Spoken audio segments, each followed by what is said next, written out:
What if the wife you buried was still alive? A billionaire, shattered by grief, hears 5 chilling words from a mysterious little girl. Your wife is still alive. At first, he thinks it's madness until she reveals a detail no one else could possibly know. What happens next? Uncovers a conspiracy that will shake the world. The words stopped Marcus Caldwell cold. You're wrong. Your wife is still alive. He turned slowly, stunned. The voice didn't belong in the polished, sterile hallway of Glenridge Memorial, where grief hung in the air like antiseptic. It wasn't a nurse, or a chaplain, or another mourner offering condolences. It was a child. A small black girl stood in front of him, maybe 8 years old at most. She wore a sunflower yellow dress and sneakers with frayed laces. A single braid hung over her shoulder, and her large brown eyes were filled with something too deep, too knowing for someone so young. Marcus blinked, disoriented. What did you say? I said, your wife is still alive, she repeated, softly, as if it were the simplest truth in the world. The words shouldn't have meant anything. They should have bounced off him like every empty condolence and scripted apology he'd heard for 3 days straight. But they didn't. They hit him in the chest like a hammer. He had just left the hospital's private chapel where final arrangements were being made. Evelyn, his wife, had been killed in a private jet crash over the Mediterranean. The jet was found shattered near Sardinia. Burned wreckage. One body. Confirmed with DNA. Personal items matched. He had held her wedding ring in his hands, bent, blackened. There was no room for doubt. Except now, this child. Marcus knelt down. What's your name? Zara, she replied. Zara, he said, forcing calm into his voice. How do you know about my wife? I saw her. He stared. Saw her? Where? In a place with yellow lights. And buzzing. And cold metal beds. She was crying. She said your name. She said. Marcus, I'm not dead. Marcus's breath caught in his throat. He wanted to shake his head. To laugh. To walk away. But he couldn't. Something about the way Zara said it, flat, sincere, unflinching, made him feel like she wasn't just guessing. She knew. Where are your parents, Zara? I don't have any, she said simply. I live with my aunt. She works in the kitchen downstairs. He looked around, but no one else was paying attention. Nurses passed by. A janitor wheeled a cart down the hall. But no one noticed the billionaire on his knees, speaking to a child who claimed the impossible. Marcus lowered his voice. How do you see things? I don't know, Zara whispered. Sometimes I dream them. Sometimes I just feel them. And sometimes, people talk to me. What people? People who were missing. He stared at her. His entire adult life had been grounded in logic. Discipline. Business strategy. Contracts. Control. Nothing about this made sense. Why would Evelyn talk to you? He asked gently. She said I had a gift. And she was scared. She said she didn't know where she was. But it wasn't an accident. Marcus froze. He hadn't told anyone, not even his closest friends, but deep down, something about the crash had always felt off. The plane's flight path had been altered. The autopilot malfunctioned. The pilot's last words were cut off mid-sentence. It didn't sit right. But he hadn't dared question it. Until now. Do you know who hurt her? Zara shook her head. She didn't say. Just that someone wanted her gone. She said, tell Marcus not to trust them. The people closest to him. He blinked. That landed like a punch. Closest to him? The only people closest to Marcus were his executive team, his head of security, and Evelyn's brother, Simon. The same brother who had insisted Marcus not pursue a private investigation. The same brother who had Evelyn cremated within 24 hours of the identification. His mind was spinning. Zara reached into the pocket of her dress and held out something small. A charm. Silver. Bent. Familiar. His hand trembled as he took it. It was the charm Evelyn had worn on her necklace for years. A gift from their honeymoon. It had never left her neck until it supposedly burned in the crash. Where did you get this? He whispered. Zara shrugged. She gave it to me in the dream. That was it. He couldn't ignore this. Marcus stood up abruptly, turning away from the hallway he had come from. He didn't head for the limousine waiting outside. He headed for the hospital basement. Toward the cafeteria. Toward answers. Because if this little girl was telling the truth, then someone had faked his wife's death. And if Evelyn was still alive, God help whoever was keeping her from him. 3 days earlier, Marcus Caldwell had been standing at the edge of the Mediterranean Sea, staring at the churning water where his wife was said to have died.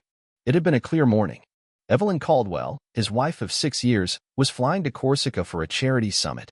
She had taken their private jet, something she rarely did alone. But this time, she'd insisted.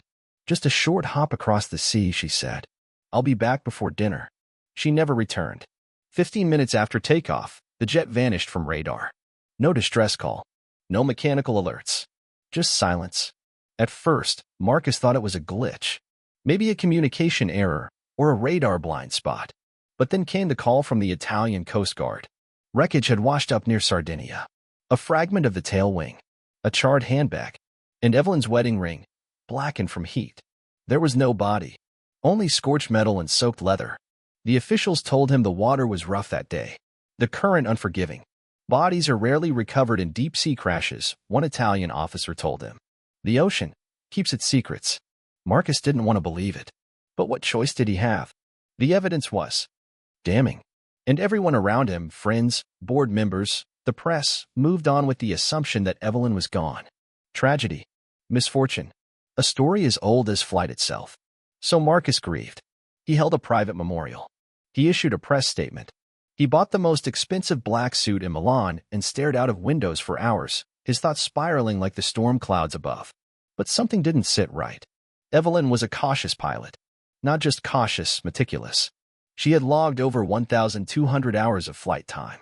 She inspected her jet before every flight herself. Her father had been a mechanic, and she'd grown up around engines.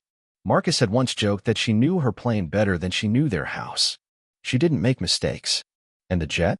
Brand new. Less than 6 months in service. No reported malfunctions. No red flags. No weather issues. No warnings. Just vanished. The investigation was quick. Too quick, Marcus thought. Within 48 hours, the Italian authorities had labeled it a tragic accident and closed the case. No foul play suspected, the report read. Pilot likely lost control due to an onboard fire or engine failure. Jet broke apart on impact with the water. But even the wording was vague. No black box had been recovered. No GPS trail beyond the last known coordinates. And the wreckage that did surface? Minimal. A single duffel bag, a seat cushion, part of the wing. And the ring, that ring. Marcus remembered giving it to her on a stormy night in Paris when he proposed. Platinum band. A single ruby nestled beside the diamond. Custom design. Evelyn never took it off. Now, here it was. Scorched. Salt-washed. Presented to him in a clear Ziploc bag. Something about it didn't feel right. But grief fogs judgment. And even billionaires bleed when they lose the person they love, so Marcus did what people expected. He cried. He disappeared from public life. He mourned in silence.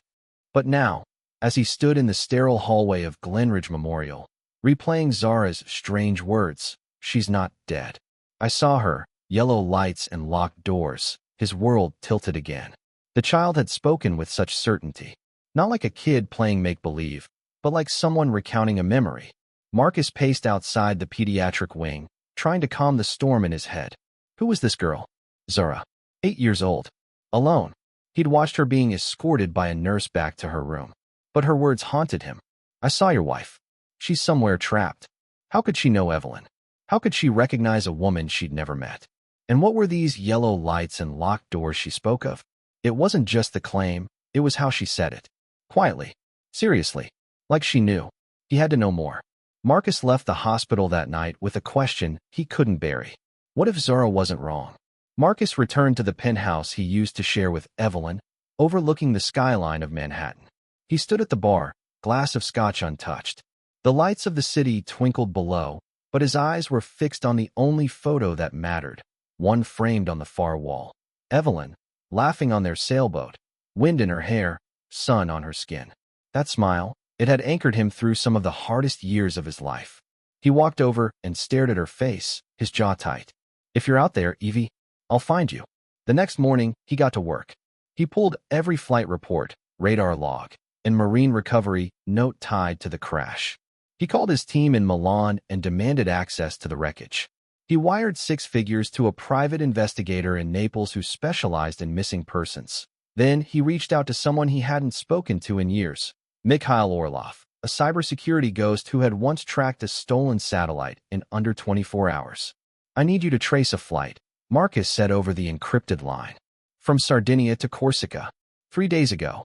Evelyn Caldwell. Jet ID 8XM Cal." Orloff didn't ask why, just responded, "Give me 10 hours."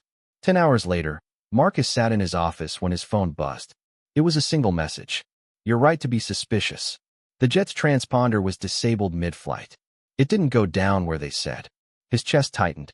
He called Orloff immediately. "Explain." "The flight path changed just after it went off radar," Orloff said. "Based on secondary signals I found from nearby ships and satellites, it veered northeast, away from the crash zone." "Are you saying it didn't crash?" Marcus asked, voice cracking slightly. "I'm saying someone wanted you to think it did." Marcus's blood ran cold. Someone had staged it. He thought of the ring, the burnt satchel, the conveniently found debris, all planted, all part of a story. And that meant one thing. Evelyn might really be alive. But where? Why? And who would go through so much trouble to fake her death? That night, Marcus drove back to the hospital. He had to talk to Zara again. He had to know what she saw. But when he arrived, her room was empty. The nurse looked confused. "She checked out this morning. A woman claiming to be her aunt picked her up." "Aunt?" Marcus asked. "Did she sign anything?" The nurse frowned. "Yes, but she didn't leave any contact info." Marcus stared at the now empty bed. Zara was gone, just like Evelyn. Except this time, he wasn't going to wait. Whatever had started 3 days ago had just taken a sharp turn. And Marcus Caldwell wasn't going to stop until he uncovered the truth. Marcus Caldwell didn't believe in ghosts, psychics, or visions. Not until today. Zara sat quietly at the edge of the long mahogany table in the Glenridge Memorial Hospital's private conference room. The room was typically used by board members and grieving families needing privacy. Today, it held a billionaire and a mysterious girl with answers no child should have. Marcus had ordered security to search the building from top to bottom the moment Zara finished her cryptic sentence. "She's in a place with yellow lights and locked doors." No one knew how she got into the hospital. No name in the visitor logs. No parents. No surveillance footage of her entering. She had just appeared, like she stepped out of a dream and into his reality. A nurse had brought her water and crackers. She hadn't touched them. Instead, she kept her wide, serious eyes fixed on Marcus as if watching him process the truth he didn't want to face. He sat across from her now, arms crossed tightly, trying to maintain calm. "Tell me again," he said softly. "Everything you saw." Zara glanced down at her hands. "She's not dead. Your wife. I don't know why I see it, but I do." Marcus tried to hide the tremble in his hands. "You said she's underground?" The girl nodded. "A building with no windows. Just concrete. It smells like metal and something burnt. There are men in black coats. They don't talk. They just push her on a bed." He stared at her, every word pushing his heart deeper into his throat. She described a flickering yellow light above Evelyn's bed.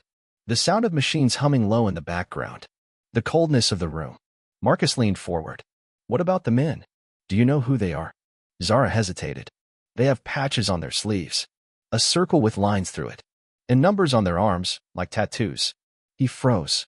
That wasn't just some child's fantasy, it was disturbingly accurate. Years ago, one of Marcus's tech ventures, Caldwell Biosystems, had developed an advanced neural scanning project in a classified facility outside Zurich, Switzerland. It was a biotech testing lab for high-risk, high-reward therapies meant to map consciousness. After a scandal and massive public outcry, the project was buried and shuttered. The name of the underground level? 23-07A. Exactly what Zara had whispered.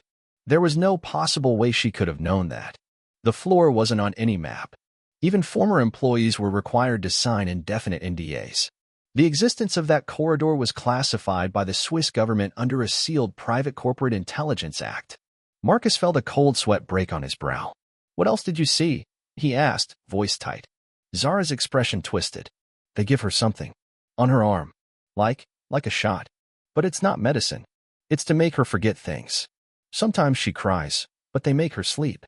I think they're moving her now. I can feel it. They don't want anyone to find her." Marcus's head snapped up. "Right now? You feel it now?" Zara nodded again. "The room is shaking. She's in something moving. A box. It has wheels. It's fast. Maybe a truck." Marcus stood abruptly, knocking over his chair. "Get my jet ready," he barked to the assistant who had been standing nervously in the hallway. "We leave in 10. The woman hesitated. "Sir, where are we going?" "Zurich," Marcus growled. "Tell the hangar to prepare emergency international clearance. Full security. and scramble the biometric team. The assistant ran off, heels clicking like gunshots down the corridor. Back in the room, Marcus grabbed his phone, dialed an encrypted line, and waited. After 2 rings, a gravelly voice answered. Caldwell, haven't heard from you in years. Sebastian, I need access to the old 23-07, a facility. A pause. Marcus, that place doesn't exist anymore. It does, Marcus said coldly. And my wife is inside. Another pause, this one longer, heavier. If what you're saying is true, then this goes deeper than you think. That wing was transferred off books 2 years ago. Private buyers. No paper trail. Marcus's gut clenched. Who? We don't know. All files redacted. Possibly defense contractors. Possibly darker. I need to get in. Then you'll need to move fast, Sebastian warned. Because if she's being moved now, they already know you're coming. Marcus ended the call and turned back to Zara, who was now tracing circles on the glass water cup. He walked over slowly, knelt beside her again. Zara, why are you helping me? She looked at him sadly. Because no one believed me when I saw my own mother taken. And I couldn't stop it. But maybe I can stop it for someone else. He swallowed hard. Do you want to come with me? Zara shook her head. No. But I'll wait here. I'll know if she's okay. I'll feel it. Marcus touched her shoulder gently, then stood. Thank you. He turned and left the room, every step now fueled by rage, fear, and a single, unbearable hope. His wife was still alive. And whoever took her was about to find out what happened when you messed with Marcus Caldwell. Within hours, Marcus Caldwell was airborne, the roar of his private jet fading behind the determined pounding of his heart. Every mile closer to Switzerland pulled him deeper into the storm of the impossible. Evelyn, his wife, his partner, the woman the world had buried just days ago, might still be alive. But how? And why? As the jet pierced the clouds over the jagged snow-capped Alps, Marcus leaned over the leather seat and stared out the window, memories flickering like lightning through his mind. Evelyn had warned him, back when he was still building Zurtec into one of the most formidable biotech companies in the world. Your board isn't loyal to you, she had said, tracing circles on the window of their penthouse. They're loyal to power. To secrets. He dismissed it back then, called it paranoia. But now, her voice echoed like prophecy. The Zurich-based Zurtec research facility had been dormant for over 5 years. Officially. Publicly. After a classified project, codenamed Siren, was shut down following internal ethics concerns, the building had been sealed, the staff reassigned, and all records scrubbed. Or so he thought. Touching down on the icy tarmac near the base of the facility, Marcus stepped out, greeted only by the biting wind and his own reflection in the frozen glass of the access door. The building looked abandoned, dark, cold, and forgotten. But his biometric clearance still worked. As the scanner flickered to green, a low mechanical hum vibrated beneath his feet. The outer door hissed open. He stepped inside. The silence was deafening. He descended slowly, floor by floor. His footsteps echoed through the dim corridors, each level bathed in flickering emergency lights. Just like Zara had described. His mind raced. Locked doors, yellow lights, men in coats. She'd never seen this place. Never even heard of it. And yet, she had described the numbers on the wall, 23-07, down to the last digit. He reached the sublevel and turned the final corner. The hallway stretched ahead like a tunnel into the past. At the very end, framed in flickering fluorescence, was a metal security door. 23-07A. The door was sealed with the most advanced biometric scanner Zurtec had ever developed, Marcus's own invention. He placed his palm on the panel. Green. The door slid open. What he saw inside made his knees buckle. Evelyn. She was alive. Lying on a padded recliner. Thin. Pale. But breathing. Monitors beeped steadily beside her, charting vitals. And 4 drip fed into her arm. Her lips moved faintly in sleep. His chest collapsed inward. For a long moment, he couldn't move. Couldn't breathe. All the grief, the anger, the confusion came crashing down like a tidal wave. She wasn't a hallucination. Not a figment of his pain. She was real. Alive. A woman in a white lab coat spun around, shock flashing across her face. Mr. Caldwell, this sector is restricted, she blurted. Marcus stepped forward, fury rising. Who authorized this? Who did this to her? The woman backed away slightly, her hands trembling. It was the board, she stammered. She discovered confidential details about the Siren neural net project. She said she was going to the media. She knew too much. They didn't want it going public. Marcus's blood turned to fire. So they faked her death? Held her here like a lab rat. She nodded, ashamed. They ordered her put under monitored sedation. Said it was temporary. Said she'd be moved to a safe holding site once the situation cooled. But she's been here ever since. They didn't even assign a full-time physician. His fists clenched. He moved to Evelyn's side, brushing a strand of hair from her face. "Evelyn," he whispered. "I'm here. I've got you." Suddenly, alarms blared. Red lights flared along the corridor. Security breach. A dozen black-suited security agents stormed the hallway, weapons drawn. But Marcus didn't back down. He turned calmly, standing between them and his wife. "I'm Marcus Caldwell," he declared, voice sharp as glass. "Founder, CEO. The biometric locks still respond to me, which means I still outrank every single person in this building." The guards froze, uncertain. Behind him, a small hidden camera on the ceiling blinked. What they didn't know was that his jet's surveillance system, standard for a man of his wealth, had been streaming a live feed directly to his legal team. And his board. And the press. Everything was recorded. "You're detaining my wife under false pretenses," he continued. "Without legal cause. With no medical justification. And now the world knows." The lead guard's hand dropped from his holster. A silent decision made. The woman in the lab coat looked like she might faint. Marcus stepped forward. "Get my medical team down here. Get her stabilized. Then prep her for transport. We're leaving this tomb tonight." He glanced back at Evelyn, still unconscious, but alive. Still his. Zara's words rang again in his ears. "She's not dead. She's in a place with yellow lights and locked doors." Marcus swallowed the lump in his throat. Somehow, that little girl had seen the truth no one else could. And now, as he stood in the depths of a nightmare facility brought back to life, Marcus knew this wasn't over. The board would answer. The world would watch. And the truth would never be buried again. He took Evelyn's hand. "I found you," he whispered. "I won't let you go again." But deep in the system, in places even Marcus didn't have access to, another file opened. A name, Zara. An alert, priority level red. Unbeknownst to him, the girl who spoke the truth had just become the next target. Evelyn recovered. It took weeks of delicate care, physical therapy, and psychological healing, but eventually, she woke up.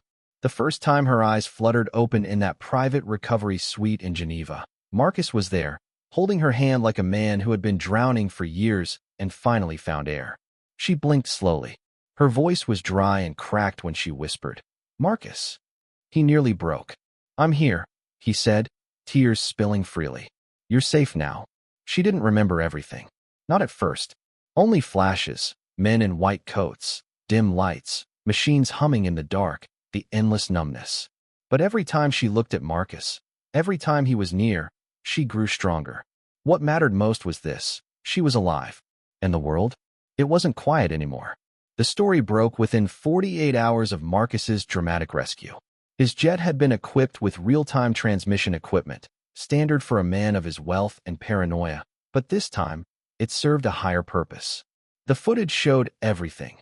The facility, the locked door labeled 23-07A, the dim, flickering lights, and the exact moment he found Evelyn hooked to machines like some experiment.